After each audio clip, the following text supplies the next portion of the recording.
नमस्कार विद्यार्थियों, आपका हार्दिक अभिनंदन और स्वागत। आज अपन राजस्थान सामान्य ज्ञान के लोक संस्कृति और इतिहास में अपन आज पढ़ेंगे लोक देवता पाबूजी राठौड़ के बारे में। पाबूजी राठौड़ मारवाड़ के राजा राव सियाजी के वंशज थे और पाबूजी का आज अपन विस्तृत अध्ययन करेंगे। और इसमें पाबूजी का जन्म कहाँ हुआ, उनके माता पिता कौन थे, उनकी पत्नी कौन थी, भाई बहन कितने थे, तो आज अपन उसके बारे में विस्तृत अध्ययन करेंगे। तो आप ग्रीन बोर्ड की तरफ ध्यान देंगे और इसको मैं आपको आज मिलकर इसके बारे में चर्चा करेंगे और अध्ययन करेंगे लोक देवता पाबूजी राठौड़। अब अपन पाबूजी राठौड़ की एक जो इतिहास है उसके बारे में अपन चलते हैं। जन्म इनका 1239 ईस्वी में और जन्म हुआ था कोलू गांव है जो फलोदी तहसील में है और जोधपुर जिले में स्थित है।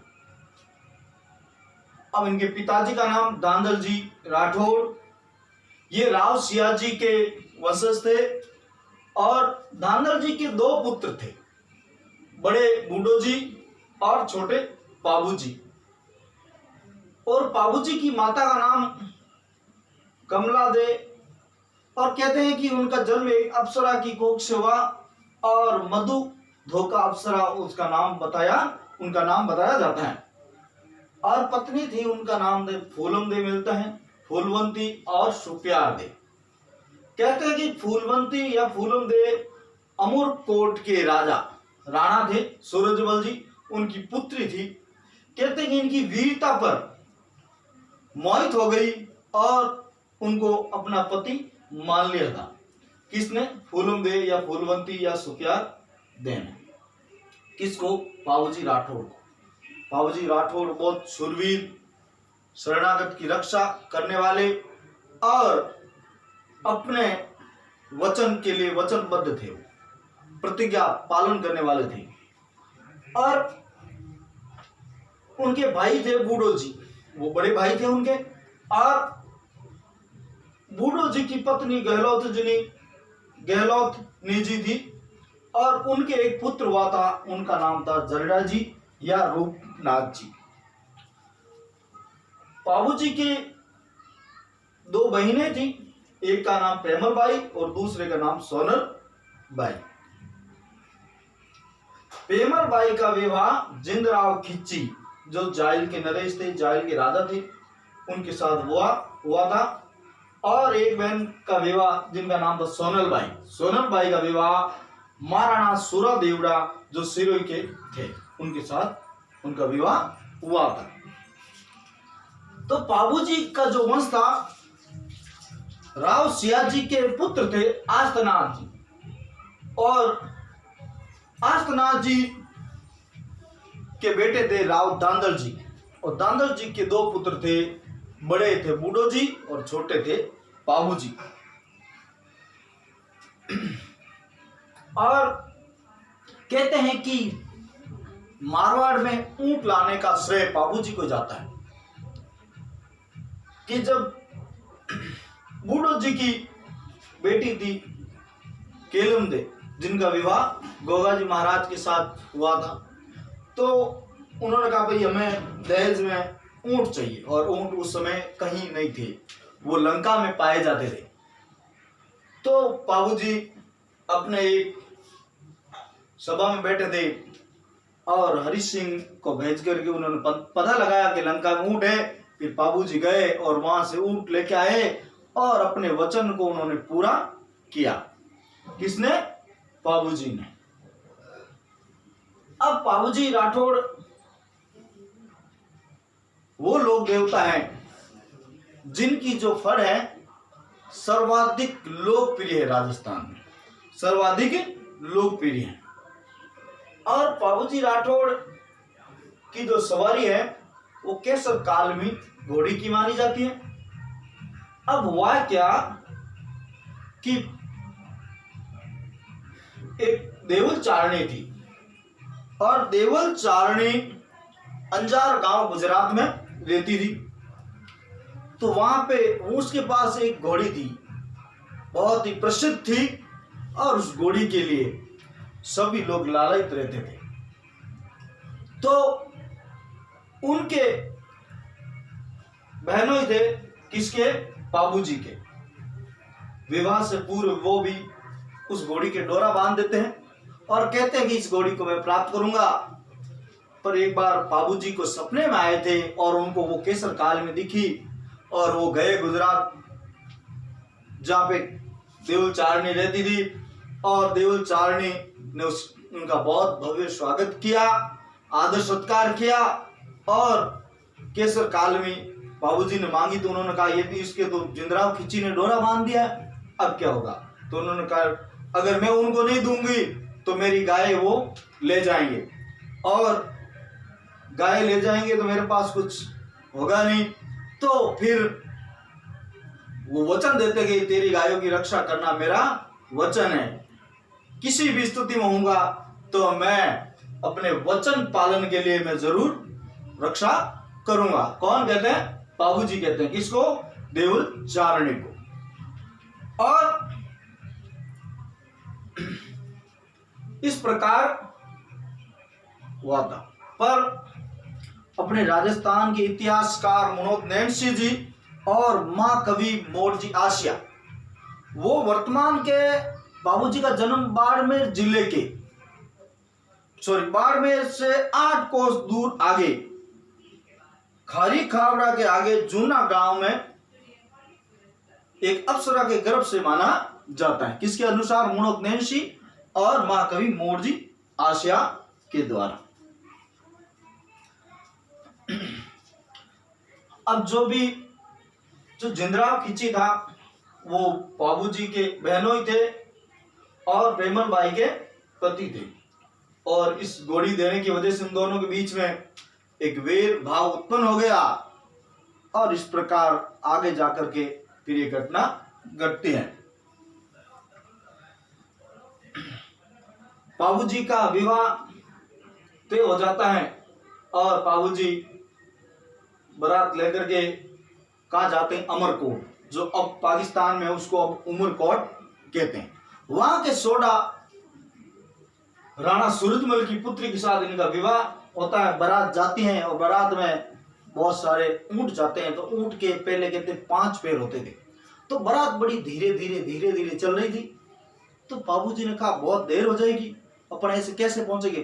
तो उन्होंने अपने हाथ से उस जो 5वां पैर था शरीर के बीचों बीच उसको अंदर डाल दिया। तो कहते हैं कि आज भी ऊंट का जो 5वें पैर का निशान पाया जाता है। और फिर बारात पहुंची कहां पे? अमरकोट। अमरकोट पहुंची तो वहां बाबूजी के जो फेरों की रस्म हुई, बाबूजी ने 4थे फेरे में कहते हैं कि बाबूजी को पता चल गया और के केसर देवल चारणी की गाय चुरा के ले गया। कौन? जिंदराव खिची। कहते हैं कि जो देवल चारणी एक चिड़िया का रूप बना करके वहां आई, और उसके आंसुओं से उनको मतलब पता चल गया बाबूजी को कहा कि आज देवल चारणी की गाय चुरा ले गए। और तो बाबूजी कहते हैं कि आप मेरा गठबंधन तोड़ दीजिए। तो खोलते नहीं तो फिर अपनी तलवार लेकर के बाबूजी उस बंधन को तोड़ देते हैं।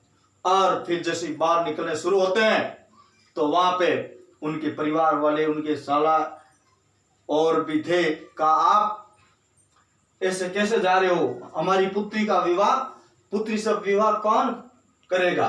ये तो फिर वो कहते कि नहीं, मैं अपने वचन में बंधा हुआ हूं, मैं गायों की रक्षा के लिए जा रहा हूं। और बाबूजी अपने साथ में अपने जो थे चांदा जी और डेमा जी, 2 भील सरदार थे, वो साथ में जाते और उनके परिवारजन भी जाते हैं और कहते हैं कि देचू के पास, देचू गांव है जोधपुर जिले में, वहां पे एक भयंकर युद्ध हुआ जिसमें कहते हैं कि पाबूजी का पूरा परिवार वीर गति को प्राप्त हुआ। और पाबूजी तो कहते हैं कि वो ऐसे मरने वाले, वीर गति प्राप्त होने वाले थे नहीं, तो उन्होंने अपने रक्त का बलिदान दिया और गौ रक्षा के लिए अपने प्राणों की आहुति दी। और फिर उसके बाद में उनकी पत्नी थी पाबूजी की, फूलमदे या फूलवंती, वो सती हो गई। और उनके भाई की पत्नी थी गहलोतनी जी, वो गर्भवती थी। तो हिंदू धर्म में कहते हैं कि जो गर्भवती स्त्री होती है वो सती नहीं होती है। तो उन्होंने अपने पेट को चीर करके अपने पुत्र को अपनी सासू मां को दे दिया और कहा कि ये अपने जो वंश का है वो बदला लेगा।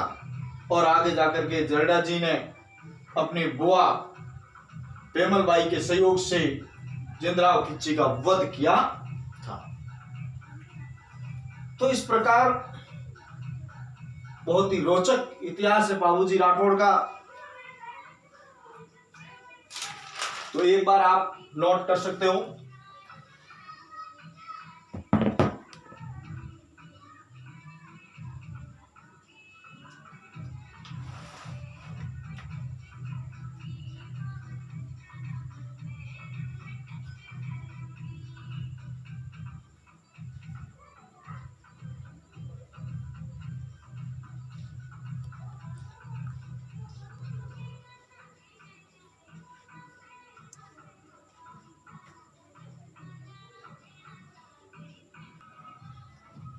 एक बार फिर से आपका स्वागत। और कहते हैं कि पाबूजी के प्रमुख 5 साथी थे जो पाबूजी के हमेशा साथ रहते थे। वो थे चांदो जी, सावल जी और डेमा जी, हरमल रायका और सरल जी राठौड़। यहां पे आप सामंत जी कर लेंगे, सामंत,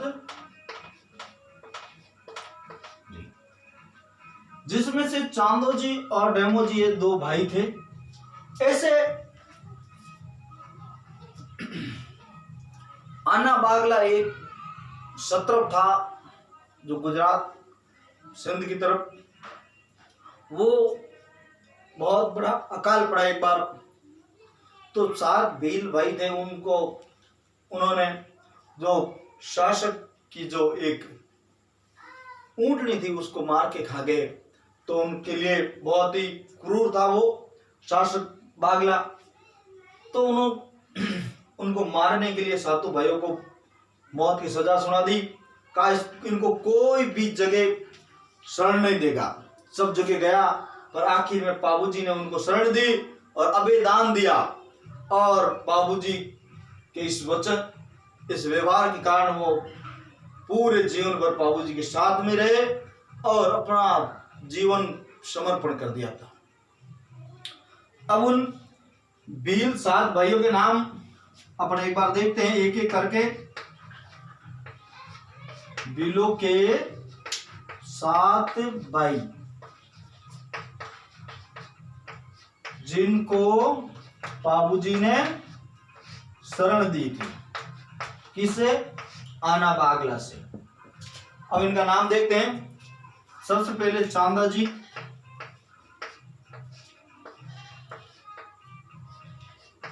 डेमा जी, चांदा जी, डेमा जी, खाबू पेमा,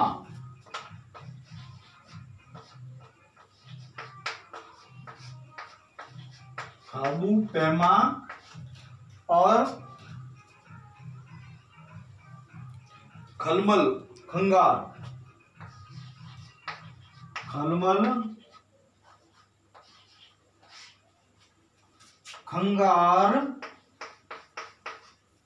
व वासल। क्या नाम? वासल। ये 7 भाई थे, जिनको किसने शरण दी? पाबूजी ने।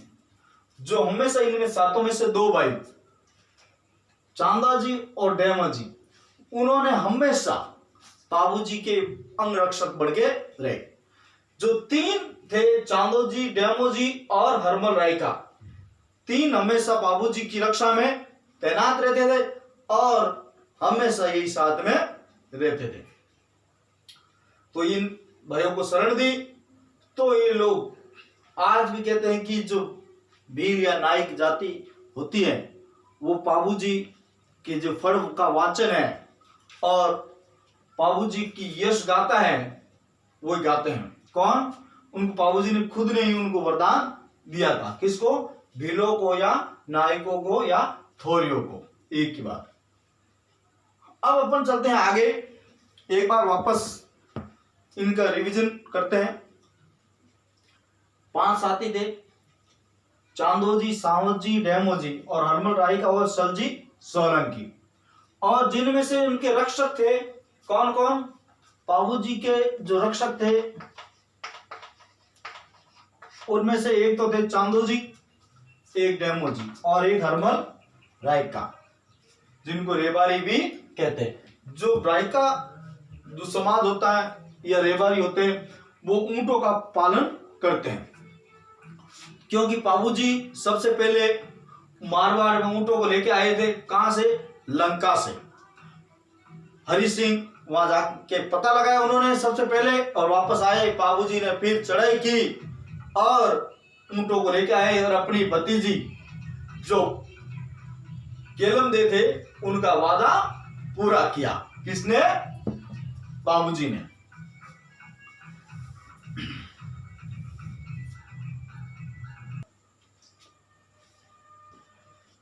अब अपन एक बार वापस जो भील भाई थे 7 जिनको शरण दी उनका नाम एक बार देखते हैं।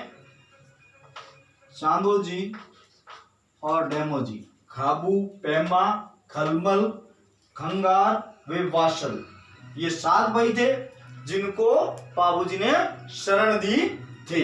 और 7 में से 2 भाई, चांदा जी और डेमा जी और हरमल राय का, ये तीनों ही पाबूजी के रक्षक थे। अब अपन आगे चलते हैं। तो एक बार इसको करते हैं साफ।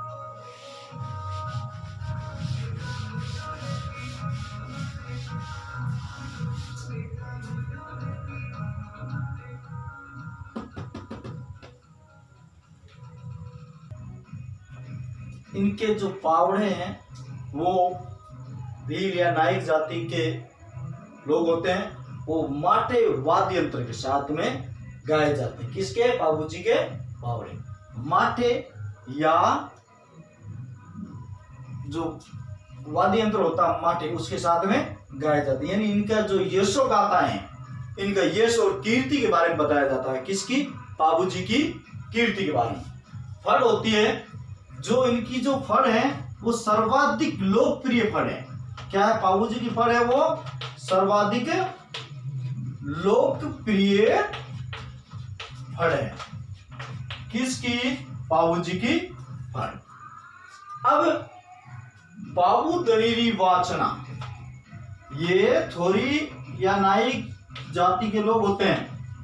वो एक सारंगी वाद्य यंत्र होता है, उसके द्वारा साथ में गाते हैं। क्योंकि पाबूजी की वाचना पाबूजी के बारे में बताते हैं। कौन से लोग? थोरी जाति के लोग। और जो इनकी जो फड़ होती है पाबूजी की, उसकी चौड़ाई होती है 5 फुट और वे लंबाई 30 फुट होती है। किसकी? पाबूजी की फड़। और सर्वाधिक लोकप्रिय है पाबूजी की फड़। और सर्वाधिक जो लंबी फड़ है वो है श्री देवनारायण जी की फड़, जो गुजरों के लोग देव है। और इनका मेला लगता है कोलूमंड में, फलोदी तहसील में कोलूमंड आया हुआ है वहां पे। कब? चैत्र मास की अमावस्या को। किसको? चैत्र मास की अमावस्या को। और मेहर जाति के जो लोग होते हैं, वो मेहर जाति के जो मुसलमान होते हैं वो इनको पीर मान करके पूजा करते हैं। किसकी? बाबूजी की पीर मान करके पूजा करते हैं।